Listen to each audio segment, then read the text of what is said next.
Welcome to another video in which we're going to be talking about some very useful types of field extensions called F adjoined alpha.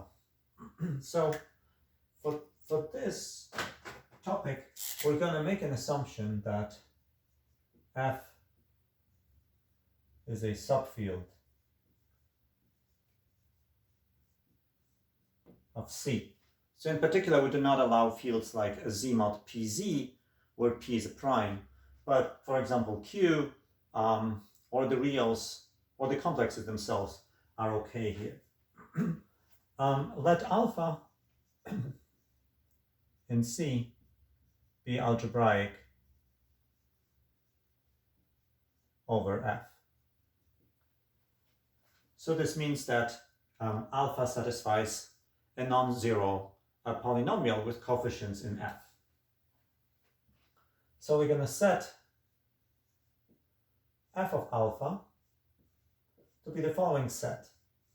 It consists of these combinations A0 plus A1 alpha plus A2 alpha squared plus ... plus AN alpha to the n, where n is any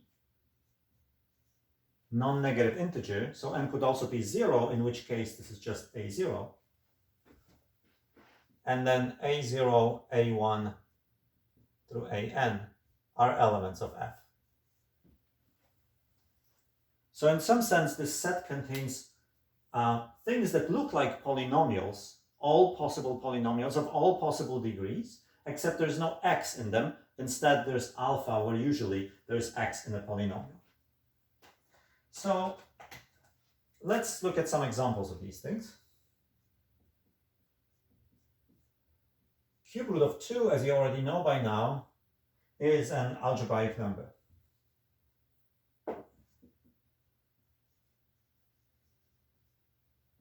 It is a complex number that is algebraic over Q. So we can take our F to be Q and our alpha to be cube root of 2. And then by definition, that's just A0 plus A1 cube root of 2 plus A2 cube root of 2 squared plus ... plus AN cube root of 2 to the n, and non-negative integers, and the numbers A0 through AN are rational.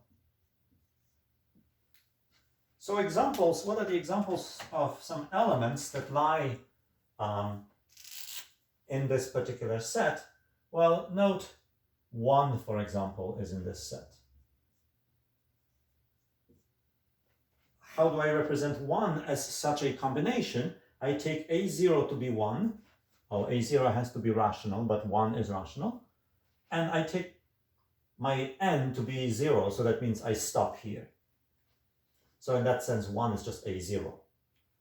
So 1 is there. In fact, any rational number can be represented in such a way. So the entire field of rational numbers is contained inside this set, because if I take any rational number alpha, I can just write it as alpha and none of these, include none of these. That means I take n equal to 0. And all I have to make sure is that this alpha, if I want to set A0 to be alpha, that this alpha is rational. So if I take alpha to be rational to start with, then that's fine. But there are more elements here, of course. Things like cube root of 2 is also in this set. How do I see that?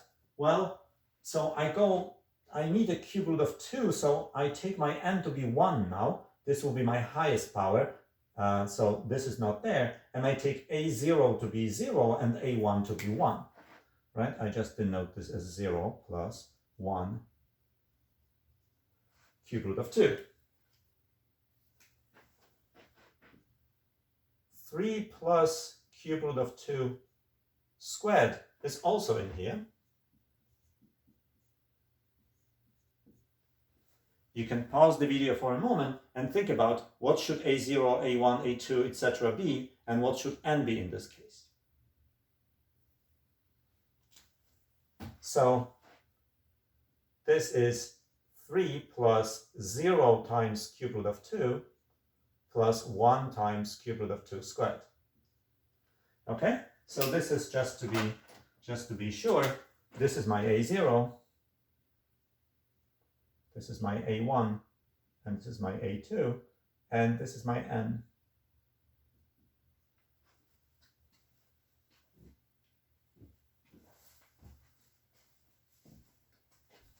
Note the only important thing is that these things lie in Q, as they do.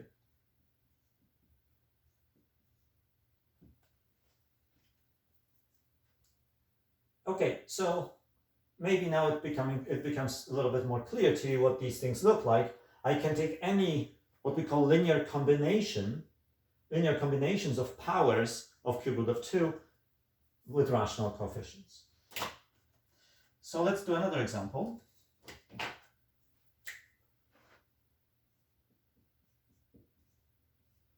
I know that square root of 3 is algebraic.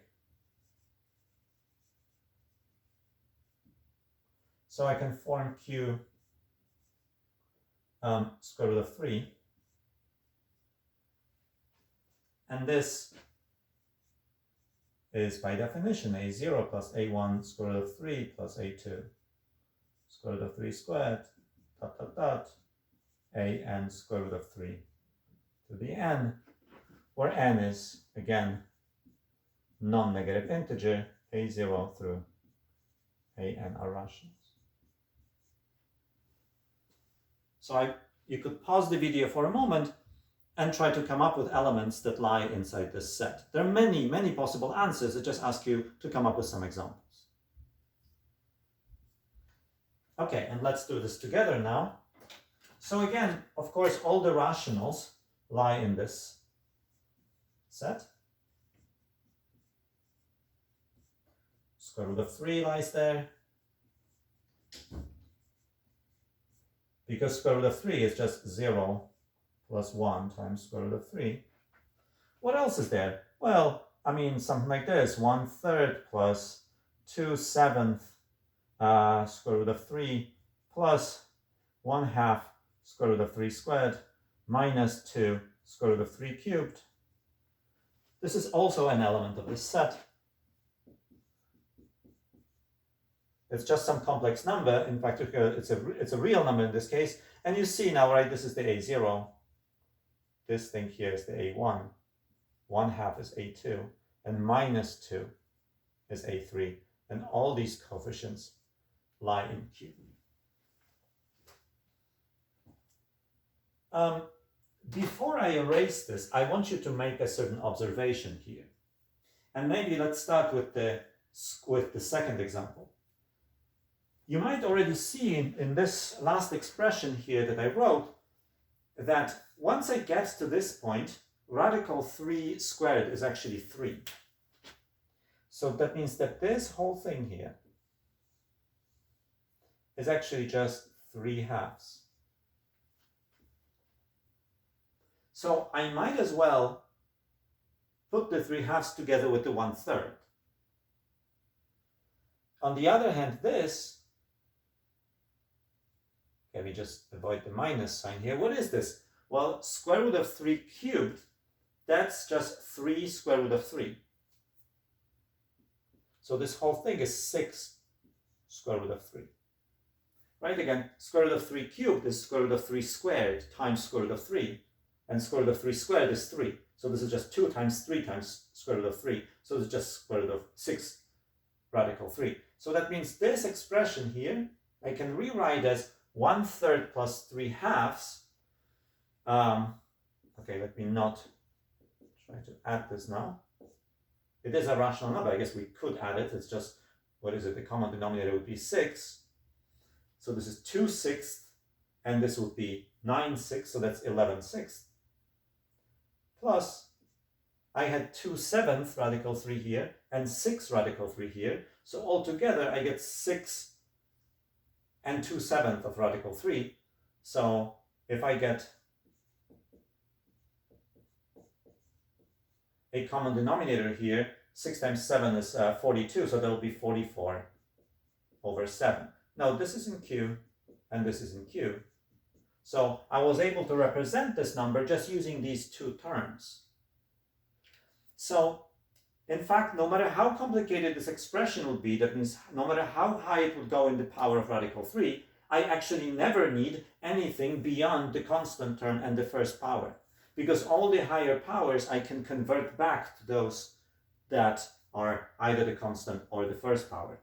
The next term, for example, would maybe be some constant times radical 3 to the fourth, but radical 3 to the fourth is just 9. So I can just again add it to the first term. If I had something with radical 3 to the fifth, that's just 9 times radical 3, so I can again mix it with this. So in fact, this set here, oh, I'm sorry, not this one, the bottom one here. This set, it's like a long equality sign. It's just the same as A0 plus A1 radical 3, where A0 and A1 are in Q. Much simpler way of writing it. There is any element that can be written like this, can also be written like that. Here, the same thing happens, right? I mean, once I get to the cube power of cube root of 2, that's just 2. So I can mix it back with the constant term. So I don't need the cube power of cube root of 3. What about the fourth power of cube root of 3? If I have cube root of 3 to the fourth, cube root of 2 to the fourth, that's just cube root of 2 cubed times cube root of 2, which is 2 cube root of 2. So that again can be mixed with the first power. Cube root of 2 to the fifth power, well, that's just cube root of 2 cubed times cube root of 2 to the second power, so that's just 2 cube root of 2 squared. So that can be mixed with the second power. So here, I do not need anything beyond power 2. So this is the same as Q, as the set A0 plus A1 cube root of 2 plus A2 cube root of 2 squared, where A0, A1, and A2 are rational. Again, much simpler representation. Now, it's so easy to figure out how far you need to go because this is an easy number to adjoin. So is this. I know that square root of 3 is already rational, and I know that square root of 3 squared is rational, and I know that cube root of 2 cubed is rational.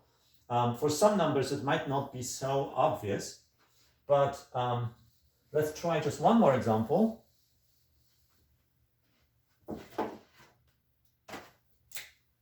So example 3, if I take Q, adjoin zeta 3, where zeta 3 is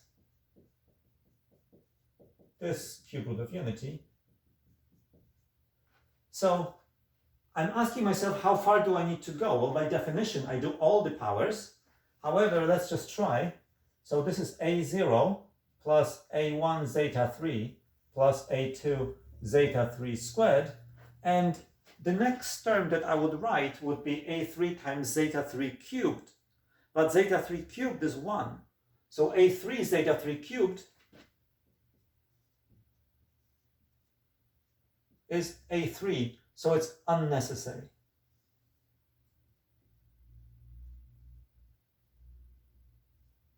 Unnecessary because I can mix it together with A0. And now similarly, all the higher powers. So in fact, all I need to do is to just go to the second power. I'm going to leave this up here with this word unnecessary, but really this should just end there. So this is A0, A1, A2 in Q. Now, two remarks here. I said you only need to go that far. Nobody forbids you, however, to go further.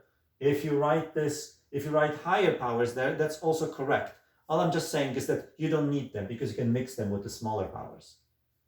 Here, as you will see later, this one is also unnecessary, although that's not so obvious here, that I can somehow mix this among these two. All right, but definitely if I go to this is definitely enough. In fact, even less is enough, but I don't want to get into the proof of this right now. I'll leave it for you as an example, as an exercise to try to come up with some elements that lie inside this field. Here comes another example that's actually a very, very important example, because it will allow us to build fields upon fields, the so-called towers of fields. So, example 4 is this. I'm going to take now f adjoined square root of 3, but my f is not going to be q, but it's going to be q adjoined radical 2. Remember that my definition allowed me to put in any field here and then adjoin an algebraic number over that field. So it doesn't have to be q, it could be some other field. You might immediately object and say, well, wait, is this really a field? This is just a set. I just defined it as a set. So let us actually prove here that this is a field. In this particular example, and then we're going to do it in a general case. We're going to state this case of a general theorem a little later. So first, little claim, q adjoined radical 2 is a field. So far, you've only known three subfields of C. You've known Q, you've known the real numbers, and also the complex numbers. Now, this will be a fourth example of a field that is a subfield of C. So let's prove this. First note, Q radical 2 is clearly a ring. Oh, why is it a ring? Well, let's just write down the definition of this, of Q adjoined radical 2. And in fact, I want to use the definition which does not end at this spot. Remember, what we've just been talking about is, because radical 2 squared is already a rational number, I could just end here and say it's the set of such numbers, such real numbers, where a0 and a1 are rationals. But I actually don't want to end here. I want to go a little further. In fact, I want to give a general definition. So n is any non-negative number, and a0 through an are rationals. Why did I decide to go with this more general notation rather than just end here? It's because it allows me to easier see that this is actually a ring. Because when you just in your mind make this sort of mental substitution and replace all the radicals of 2 with x, then this is just nothing else but the ring of polynomials with coefficients in Q. And we know that the ring of polynomials with coefficients in Q is a ring. The proof for this works exactly the same. It's just, I'm using, instead of x, I'm using radical 2. But of course, you add these things just by adding the coefficients at like powers, and you multiply them just like you would multiply polynomials. So you just take two such expressions and multiply everything by everything. So I leave the details to you, but this is quite easy to see that this is a ring. Note the 0 in this ring is just 0. That means a0 is equal to 0 and there are no other terms. And 1 in this ring is 1. That means a0 is 1 and all the other ones are 0. They're not there. So we just need to show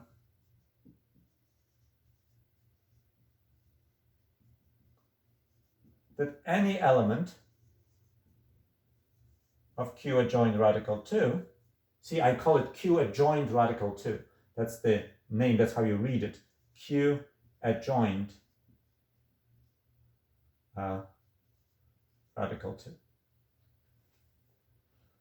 we just need to show that any element of Q adjoined radical 2, which isn't 0, has a multiplicative inverse.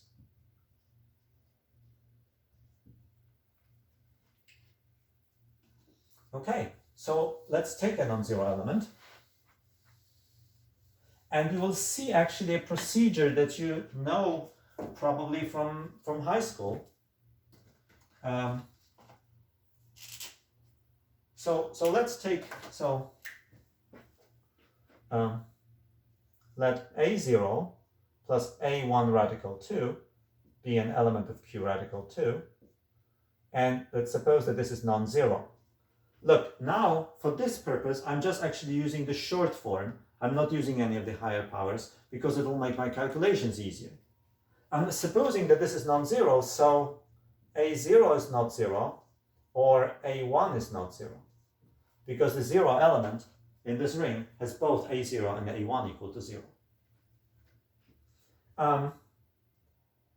Then its inverse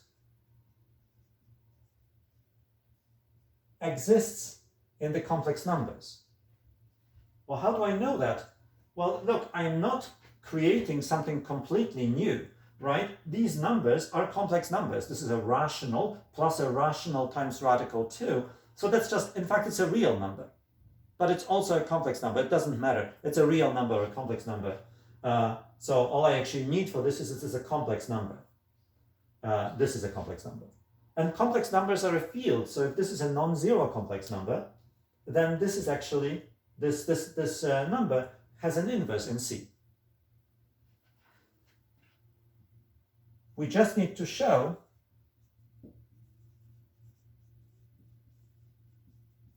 that this inverse actually belongs to this set, i.e., that you can write it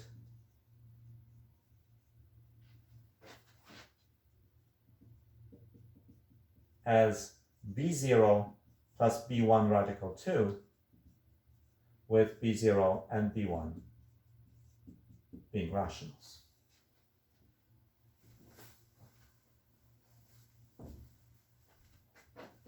How do I do this? In this case, you can just use a trick that, as I said, you probably already know. So I take this element and I multiply it by something that sometimes people call the conjugate. The same element, but I change the sign at A1. And now the important thing to notice, I mean, how do I know that this is not 0? I'm dividing by it, so how do I know this is not 0? So this is not 0 because if A0 minus A1 radical 2 were 0, then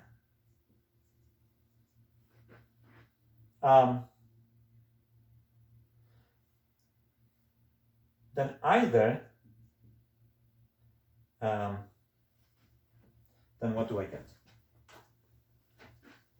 Then A0 is equal to A1 radical 2. And what do I know?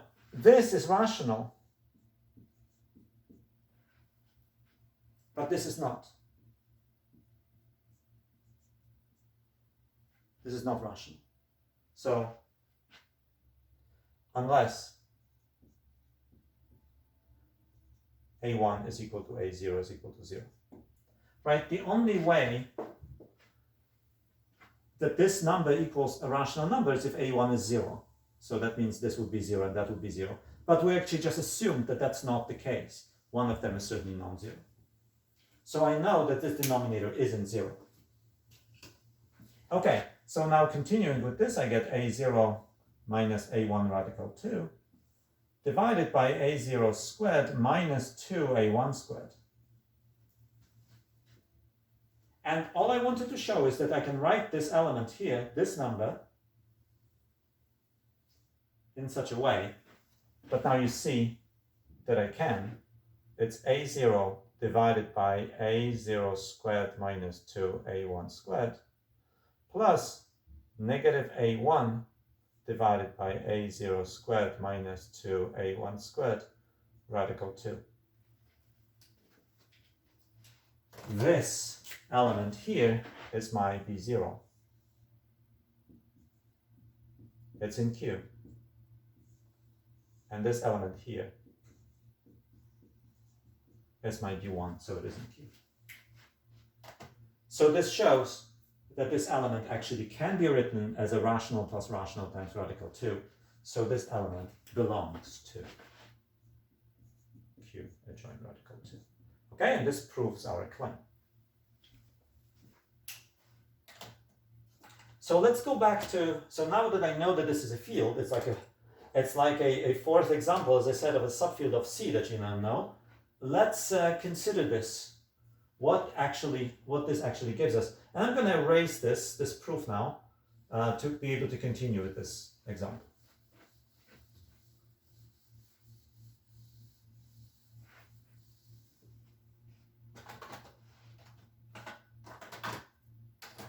All right, so now we just go directly from the definition.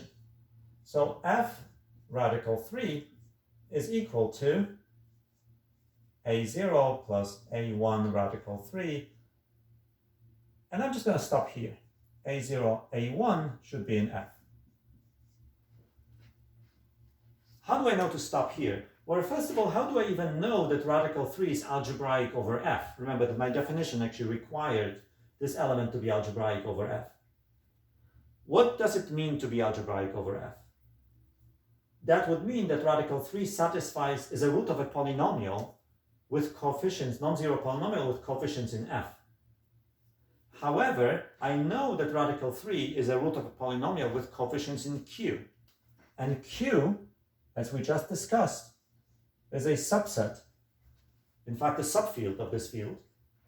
So because radical 3 satisfies a polynomial with coefficients in q, and q is a subset of f, so I know that these coefficients also lie in f. So I know that radical 3 is algebraic over f. And in fact, you see, if I went to the next power, that would be a2 radical 3 squared. But that would be 3, the radical 3 squared would be 3. How do I know that that I can then fold it back to a0? Well, I would need to know that 3 is actually an element of f. But every rational is an element of f. So I can also stop here. I don't need to go any further. So this is my f of radical 3. And now, this is what it is by definition. So now I'm going to look at these coefficients here, and these coefficients lie in f, right? So a0 being in f, and f is q radical 2, that means a0 is equal to some b0 plus b1 radical 2, with b0 and b1 rationals. And a1 is equal to c0 plus c1 radical 2, where c0 and c1 are also rational. Why do I know that? Because f is just q adjoined radical 2. And everything in q radical 2 looks like rational plus rational times radical 2. So I can represent both a0 and a1 this way. Okay, so if I write further what f radical 3 is, it is, okay, I substitute that expression for a0 plus, and now I substitute this expression for a1,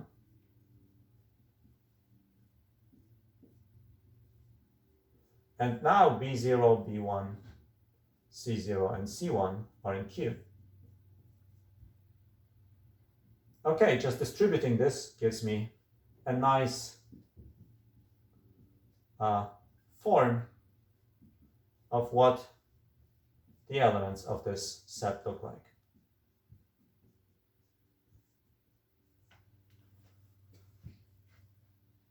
So something maybe somewhat surprising is that radical 6 is also in that set, right? Because if I set b0 to be 0, b1 0, c0 0, and c1 1, I get that radical 6 is in there.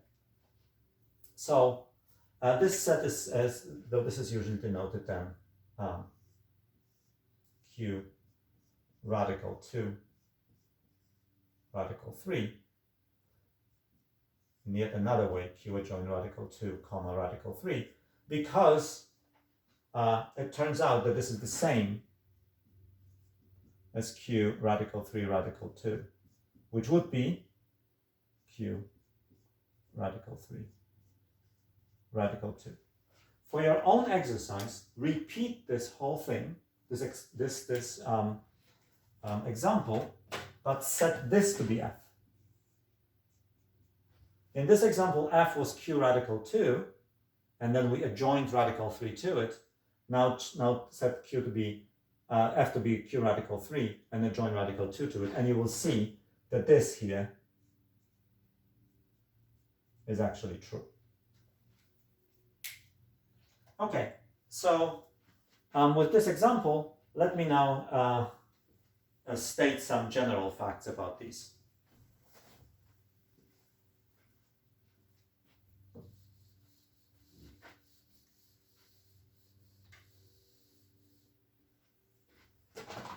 So let's begin with a proposition.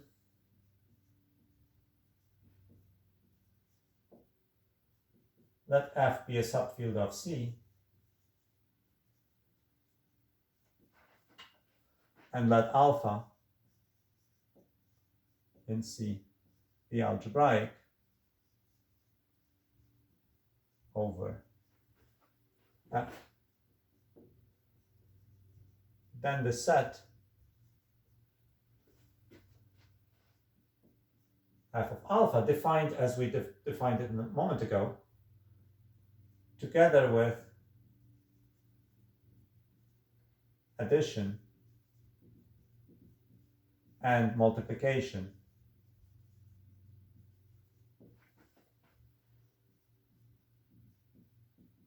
in C is a field. So it is a subfield of C. What we're using here, right, is that F is a subfield of C and alpha is an element in C. So this thing automatically is a subset of C. So everything in here are complex numbers. So I can add them as complex numbers and multiply them as complex numbers. So what I'm saying here is that if you do this, if you use this addition and multiplication, then if I take any two elements from here and I add them, I still get an element from here. And if I multiply them, I also get an element from here. That means it's a ring. And on top of it, not only is it a ring, it's also a field. So every non-zero element has an inverse. We're not going to prove it now.